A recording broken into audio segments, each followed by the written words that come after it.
world called him a criminal, his fiancée walked out and his fortune was gone. But just as he stepped into the darkness, two small figures appeared and changed everything. He built an empire worth billions, but on a stormy night, standing on the edge of a bridge, he was ready to throw it all away, until two strangers' voices cut through the rain. The rain lashed against the floor-to-ceiling windows like an unrelenting drumbeat, but Ethan Hale didn't move. He sat on the edge of the leather sofa, elbows resting on his knees, staring into the void of the city below. The skyline stretched endlessly before him, a glittering web of lights and movement, yet tonight it felt like another planet, a place he no longer belonged. His penthouse, once a sanctuary, now felt cavernous and hostile, every shadow a reminder of what he had lost. The news ticker on the muted television scrolled across the screen again. Hale Global Systems collapses amid $2.7 billion embezzlement scandal. CEO Ethan Hale under federal investigation. The words felt unreal, like a nightmare he couldn't wake from. His name was everywhere, not as the innovator who built one of the West Coast's most successful tech companies from a cramped garage, but as the villain who had brought it crashing down. He reached for the crystal tumbler on the coffee table, the whiskey inside barely touched. His hand was steady, but his chest was tight, a pressure that hadn't left since the first headlines broke. He had spent 15 years building Hale Global Systems, pouring every waking hour, every idea, every piece of himself into it. And with a few forged documents, a few lines of falsified code, David Kellerman had destroyed it all. David, his closest friend, his CFO, the man who had stood beside him through the sleepless nights and impossible deadlines. Ethan had trusted him implicitly enough to give him full finance, aisle control, and David had used that trust like a blade, cutting Ethan down while siphoning millions into offshore accounts before disappearing without a trace. Ethan's phone buzzed on the table.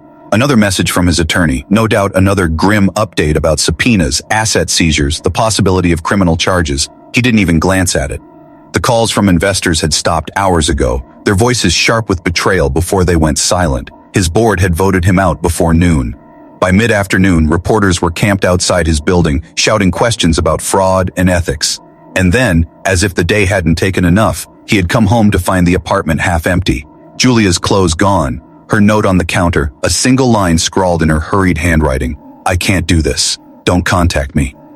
The words cut deeper than any headline. Julia had known him better than anyone, or so he thought. He had been weeks away from proposing, the ring still hidden in his dresser drawer. She hadn't even waited for an explanation. For hours, Ethan sat in silence, listening to the rain and the hum of the refrigerator. Anger had burned through him first, at David, at Julia, at the world. But now there was only exhaustion, a heavy, aching hollowness. He looked around the penthouse at the gleaming marble counters, the art on the walls, the silent piano in the corner, and felt nothing. The success that once defined him now mocked him. At some point, he stood. His movements were calm, deliberate.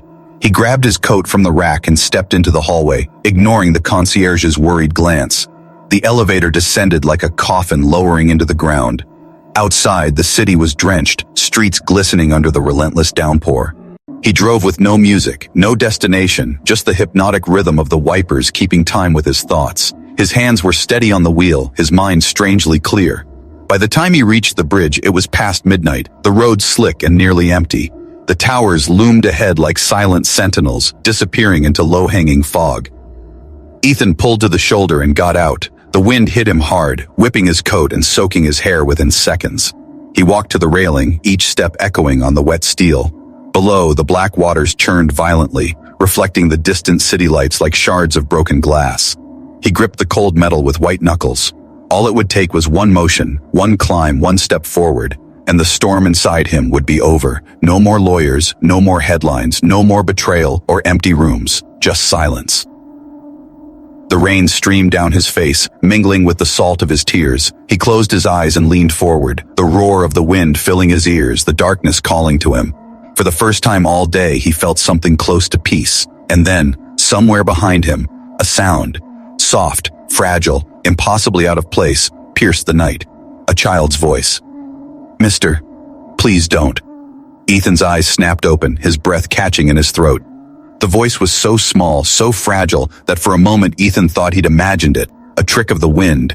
But then it came again, louder this time, carried through the rain like a lifeline.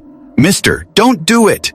Ethan turned sharply, rain blurring his vision, and saw them, two tiny figures running toward him along the slick pedestrian path. They were soaked through, their thin coats plastered to their bodies, their dark hair tangled and dripping. The wind nearly knocked them over, but they kept coming, feet slapping against the metal walkway. He blinked, disoriented. Children, here, at this hour, in this storm. The first one reached him. A little girl, no older than 6, panting and clutching the railing. Her wide brown eyes glistened in the dim light. "Please," she said between breaths, "don't jump. It's not worth it." The second girl arrived seconds later, smaller, quieter, her hand immediately finding her sister's. "We saw you from down there," she said, pointing toward the lower path where the bridge's structure created a narrow walkway. "You look so sad." Ethan's fingers tightened on the railing. His heart, which had been numb moments ago, now thudded violently in his chest. These weren't just kids out for a late-night walk. No adult was with them, no car nearby. They were alone. "What are you doing out here?" His voice was rough, colder than he intended, but it was the only way he knew how to mask the sudden crack in his composure.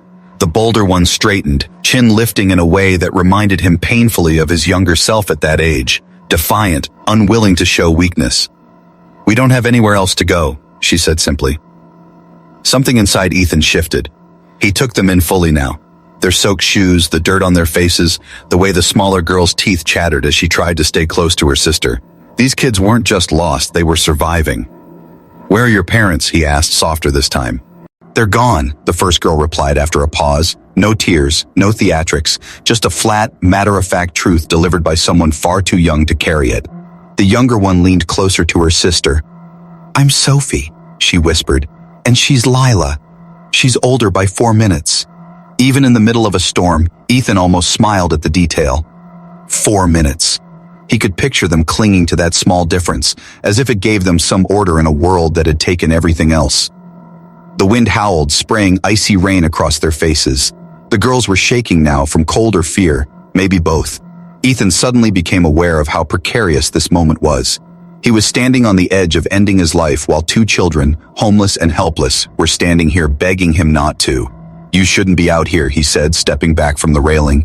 "You shouldn't either," Lila countered, her voice fierce despite her size. "You looked like you were going to jump." He said nothing. "If you do that," Sophie said softly, "you'll be gone forever. And then there will be no one left on this bridge who's kind." The words hit him like a physical blow. Kind.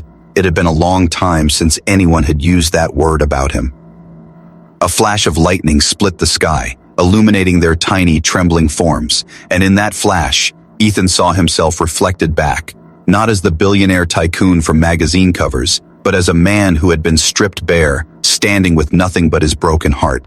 "Come on," he said finally, his voice hoarse but steady. "You can't stay out here. You'll freeze." Lila hesitated. "Where?" "Somewhere warm," Ethan replied. "Somewhere safe."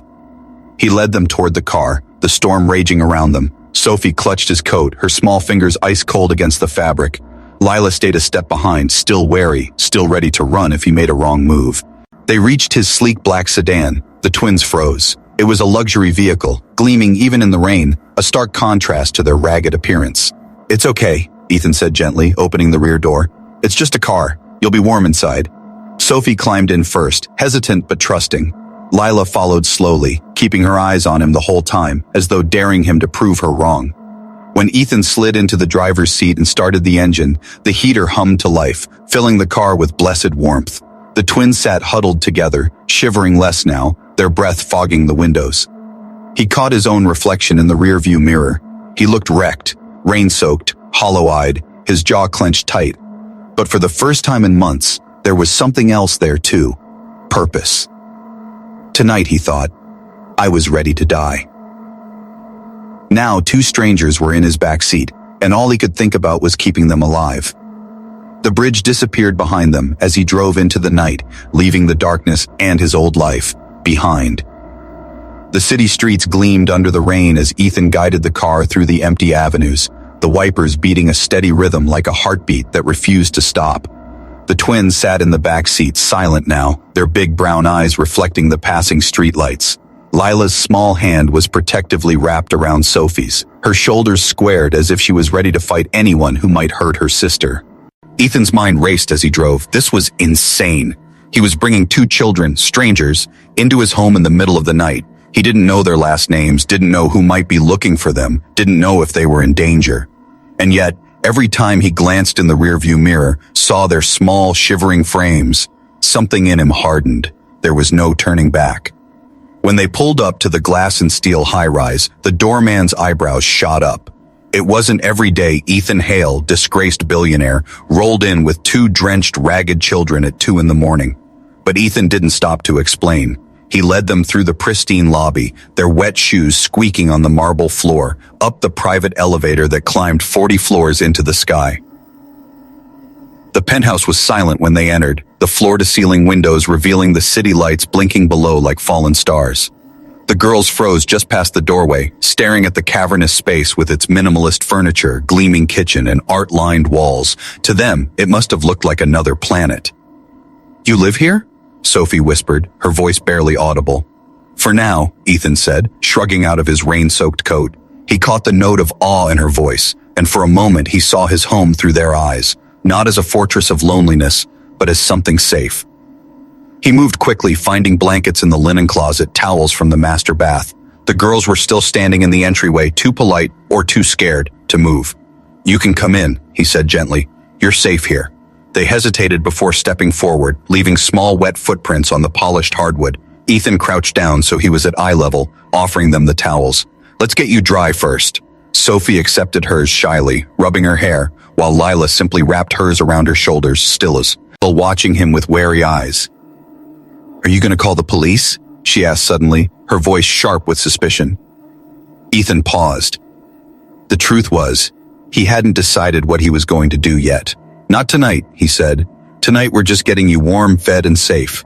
We'll figure the rest out tomorrow."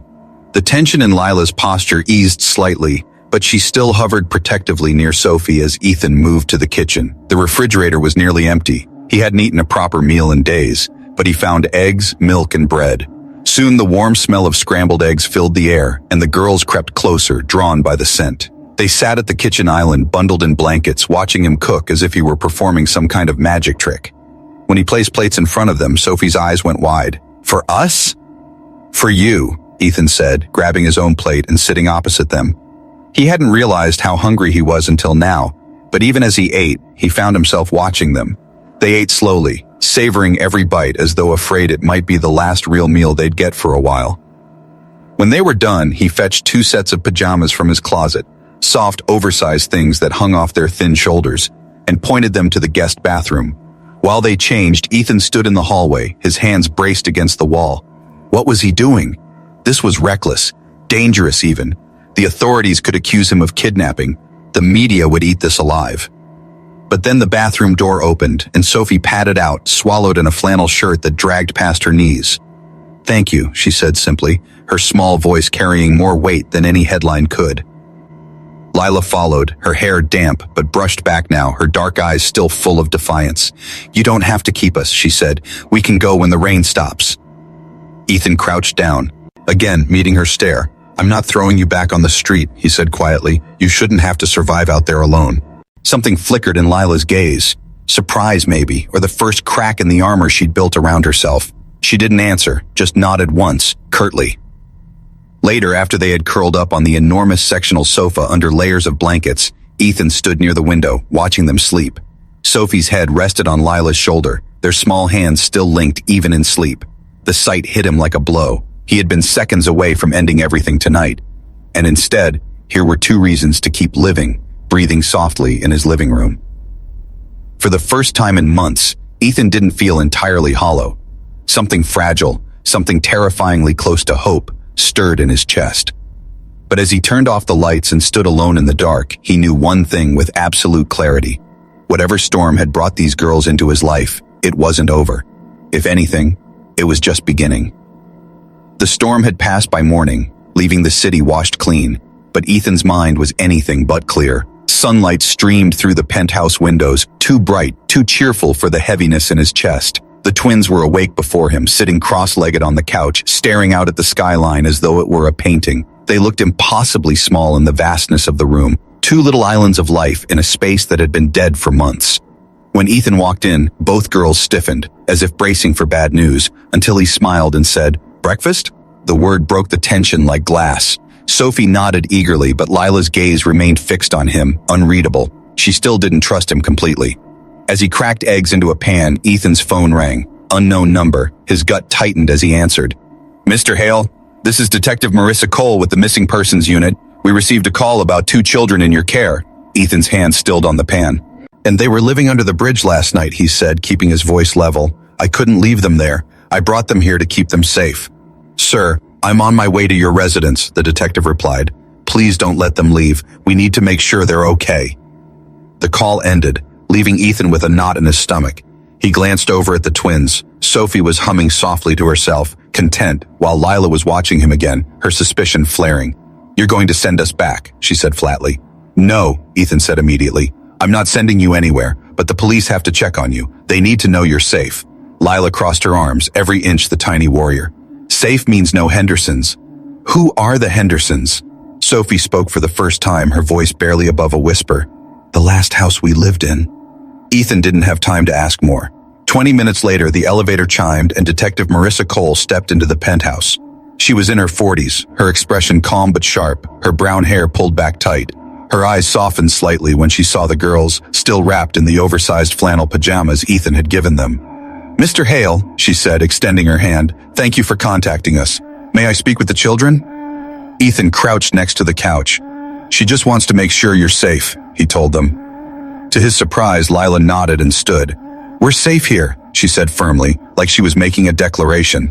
Detective Cole's pen hovered over her notebook. "Can you tell me where you were staying before last night?" The twins exchanged a glance, then began to speak, haltingly at first, then faster as if a dam had broken.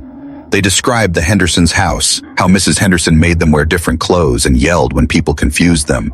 How Mr. Henderson's temper was worse, how his anger sometimes left bruises they hid from social workers. "And no one came for you?" the detective asked. "We told our caseworker," Lila said, her small chin lifting with defiance. "She said we needed to try harder to fit in, so we left. We've been gone 3 weeks. Detective Cole's jaw tightened. 3 weeks and no missing persons report was filed, she muttered. Unacceptable. When she finished her notes, she pulled Ethan aside. "Mr. Hale, this is a bad case. Those girls slipped through every safety net. The Hendersons should never have been approved as foster parents, and yet here we are. I'll be honest, standard protocol would put them in emergency foster care while we investigate." "No," Ethan said, the word coming out harder than he expected. "They've been through enough. They need stability. You can't just rip them out of here and drop them with strangers." Detective Cole studied him for a long moment, weighing something. "Would you be willing to act as a temporary guardian?" Ethan blinked. "Guardian? You mean legally?" "It's unusual, but it can be done. You'd have to pass background checks, allow home inspections, and accept regular visits from social services. But it would keep them here until the investigation is complete." "Yes," Ethan said without hesitation. "Whatever it takes." Marissa gave him a long, assessing look, as though seeing something in him that hadn't been there the night before. "I'll push it through," she said finally. "But you should know, because of who you are, the media will find out, and when they do, they'll tear you apart." "I don't care," Ethan said, glancing back at the twins. They were sitting shoulder to shoulder on the couch, Sophie's head resting on Lila's. They had fallen silent again, watching him like their entire future depended on what he said next. When Detective Cole LL's EFT, the penthouse felt strangely quiet. Ethan stood at the window, rain clouds parting to reveal a sliver of blue sky. For the first time since the scandal broke, he felt the smallest sense of forward motion, a battle he could fight that actually mattered. He turned back to the twins. "You're staying," he said. Lila's guarded expression faltered just for a second. "For how long?" "As long as it takes," Ethan replied, "and maybe longer." Sophie slid off the couch and crossed the room to hug his leg. "We can stay?" "Yes," Ethan said softly. "You can stay." The words settled over the room like a vow, heavy and unbreakable. Whatever storms waited outside these walls, the media frenzy, the lawsuits, the vultures circling for a story, Ethan knew one thing with absolute certainty. He wasn't letting these girls go, and for the first time in months, he felt like a man who had something worth losing. Rain returned the next day, but this time it didn't feel like punishment. The penthouse was no longer hollow. The sound of laughter, of soft footsteps, of two little girls exploring every corner had transformed it. Ethan had given the guest room over to them completely, and by morning it was filled with small signs of life. A blanket fort taking shape, toys Detective Cole had dropped off, half-finished drawings taped to the wall. But just as the girls were starting to smile, the world outside began to close in. It started with the first news alert. Ethan saw his own face flash across the muted television. A new headline splashed in bold: "Disgraced tech billionaire housing 2 foster children. Guardianship or publicity stunt." The footage cut to grainy images of him from last night, his car parked on the bridge shoulder, the twins bundled in blankets as they entered the lobby. The phone calls came next. Reporters, tabloid producers, bloggers. The internet had turned him into a spectacle overnight. Some called him a hero, others accused him of exploiting vulnerable children to rebuild his image. The social media storm was brutal, trending under hashtags like #Hale and the twins and #Billionaire PR move. Ethan shut off the television, jaw tight. He could take the attacks on himself. He'd endured worse in boardrooms and shareholder meetings. But the thought of Lila and Sophie being dragged into the circus made something primal flare inside him. That night, as the girls worked on a puzzle at the kitchen island, Ethan sat across from them, trying to explain. "Some people are going to say bad things about me," he said carefully. "They'll say I'm only taking care of you to make myself look good." Lila's head snapped up, her eyes flashing. "That's stupid," she said bluntly. "You didn't even know we were out there. You saved us." "You saved me first," Ethan reminded her, and to his surprise, her expression softened. Sophie reached for his hand. "We know you're good," she said. Their faith in him was both humbling and terrifying. He couldn't let them down.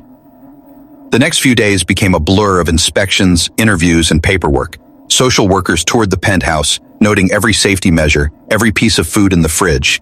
Ethan passed the background check with no issue, but the process was grueling. At night, when the twins were asleep, he sat with legal documents spread across the kitchen table, filling out forms by lamplight. It was during one of those late nights that Detective Cole returned, her coat dripping rainwater onto the floor. "You're on every news channel in the country," she said, pulling up a chair. "Half of them are crucifying you. The other half think you're a saint. The DA's office is sniffing around, trying to decide if they should intervene." "Let them sniff," Ethan said grimly. "I'm not giving them up." Cole studied him. "You've changed," she said. "When I first met you, you looked like a man ready to disappear. Now you look like someone who finally has something to lose." Ethan glanced toward the guest room, where faint giggles filtered through the door. "I do," he said quietly. But the battle was far from over. The tabloids began publishing invasive stories about the twins' past, digging up their file, speculating about the Hendersons, even posting photos of the bridge where Ethan had almost jumped. The media frenzy grew so intense that paparazzi began camping outside the building. One night, as he tucked the girls into bed, Lila looked up at him, her face serious. "Are they going to take us away?" The question punched through him like a blade. He sat on the edge of her bed and took her hand. "I won't let them," he said, and meant it with every cell in his body. "We're going to make this official. No one's taking you anywhere." For the first time, he saw tears in Lila's eyes. She didn't cry often, not like Sophie, but tonight a single tear slipped down her cheek. "Promise?" "Promise," Ethan said, brushing it away. From that night on, something shifted. The girls began to trust him completely, not just with their safety, but with their fears. Sophie started leaving her drawings for him to find, pictures of the 3 of them holding hands under a bright sun. Lila began asking questions about his past, about his company, about why he built it in the first place. "Because I wanted to make something that mattered," Ethan told her one evening. "Then we're the best thing you ever made," Lila said simply, and Ethan had to turn away to hide the sudden sting of tears in his eyes. The legal fight intensified. Ethan's lawyers worked tirelessly, arguing that removing the girls would cause them irreversible harm. Social workers filed glowing reports about the progress the twins had made, their weight gain, their improved sleep, their school attendance. Detective Cole agreed to testify personally, saying she had never seen a stronger bond form in such a short time. But the DA wasn't convinced. A hearing was scheduled. The outcome would determine whether Ethan could keep them until the final adoption process, or lose them to the foster system again. The night before the hearing, Ethan sat awake in the dark, staring out at the city that had once crowned him king and now waited to see him fall. Only this time he wasn't fighting for his reputation or his company or even his name. He was fighting for his daughters, and this was one battle he could not afford to lose. The courthouse loomed like a fortress, its granite steps slick with rain. Ethan stood at the base, his coat collar turned up, the twins' small hands gripping his on either side. Lila was quiet, her usual fierce expression replaced with something far more fragile. Sophie's lip trembled, but she kept her chin up. Inside, the hearing room was smaller than Ethan expected, intimate in a way that made every glance, every whispered comment feel amplified. Reporters sat in the back rows, their pens ready, cameras flashing until the bailiff barked for order. This was not just a hearing anymore, it had become a spectacle. The district attorney's team sat to the left, stone-faced, armed with stacks of files. Across from them, Ethan's attorney Helen Torres, sharp, unflappable, wispy, read last-minute notes into his ear. Detective Marissa Cole was present too, her calm, steady presence a silent anchor. When the judge entered, the room fell silent. Judge Marianne Keaton was a tall, silver-haired woman with clear, penetrating eyes. She wasted no time. "Mr. Hale," she began, "this is an unusual case. You are not a relative of these children, nor do you have prior parenting experience. And yet, you are petitioning not only for temporary guardianship, but for permanent adoption. This court must decide whether that is in the children's best interest." Ethan stood. His palms were damp, but his voice was steady. "Your Honor, 6 weeks ago I was a man who had lost everything. I was ready to end my life, and then I met Lila and Sophie. They stopped me. 2 little girls, who had nothing themselves, who were cold and hungry, who should have been invisible to the world. They saved me. Since that night, I have seen them laugh, go to school, build a home where there was none. I'm not here to fix my image or escape my past. I'm here because I can't imagine my life without them." The DA rose, his tone cutting. "With respect, Your Honor, we cannot allow high-profile individuals to use foster children as a redemption arc. Mr. Hale is still under federal investigation for corporate fraud. These children should be placed in a stable, vetted foster home, not with a man whose reputation could collapse again tomorrow." The words stung, but Ethan kept his gaze fixed on the judge. Helen rose smoothly, her voice measured but sharp. "Your Honor, my client's background check is spotless. The children's caseworker and therapist both confirm that removing them now would cause significant emotional harm. Detective Cole has a statement as well." Detective Cole stepped forward. "I've been a detective for nearly 20 years. I've seen kids return to dangerous homes because of bureaucracy, and I've seen them bounced from one foster house to another until they stop believing anyone will stay. These girls are thriving with Mr. Hale. They are safe, they are healthy, and they are loved. That is the definition of best interest." Judge Keaton nodded, but turned her gaze to the front row, where the twins sat holding hands. "Lila, Sophie," she said gently, "I'd like to speak with you." The room seemed to hold its breath as the girls approached the bench. Lila went first, her small chin lifted. "We want to stay," she said simply. "Why?" Judge Keaton asked softly. "Because we're a family," Lila replied. "He makes us breakfast. He reads to us. He doesn't yell. He sits with Sophie when she has bad dreams, and he listens when I get mad. No one ever did that before." Sophie spoke next, her voice soft but clear. "He didn't just save us. We saved him too. If we go away, who's going to take care of him?" For a long moment, there was silence. Even the reporters had stopped writing. Then the courtroom doors opened. A man in a suit hurried in and whispered something to the DA, who immediately paled. The judge raised an eyebrow. "What is it?" "Your Honor," the DA said reluctantly, "this morning federal prosecutors filed charges against David Kellerman, the former CFO of Hale Global Systems. Mr. Hale has been officially cleared of wrongdoing." A stunned murmur rippled through the room. Ethan closed his eyes, the air rushing from his lungs. It was over. The nightmare was over. Judge Keaton tapped her gavel lightly. "Then it seems this court must decide one thing only: where these children belong." She paused, surveying the room before speaking again. "It is the judgment of this court that Lila and Sophie be placed in the permanent care of Ethan Hale. The petition for adoption is granted. Effective immediately, their legal names will be Lila Hale and Sophie Hale." The gavel came down with a sharp crack. The twins didn't wait for permission. They ran across the room and threw themselves at Ethan. He caught them both, sinking to his knees as their small arms locked around his neck. Lila was crying openly now, tears soaking his shirt, while Sophie laughed through her own tears. "You're ours now," Sophie whispered. "Forever," Ethan said, his own voice breaking. "Forever and ever." Flashbulbs popped behind them, reporters capturing the moment. But Ethan didn't care. For the first time in months, the noise of the world faded away. All that mattered was the weight of 2 small bodies in his arms and the knowledge that he was no longer alone. That night, the penthouse was alive with celebration. Helen joined them for dinner, and Detective Cole brought a cake that read, "Welcome home." The twins stayed up late, dancing barefoot in the living room, their laughter echoing through the space like music. Long after they were asleep, Ethan stood by the windows, looking out over the city. He thought about the night on the bridge, about how close he had come to ending everything, and about the two little strangers who had stopped him. He had thought life was empty. But tonight, with Lila and Sophie breathing softly in the next room, Ethan knew the truth. Life had only just begun.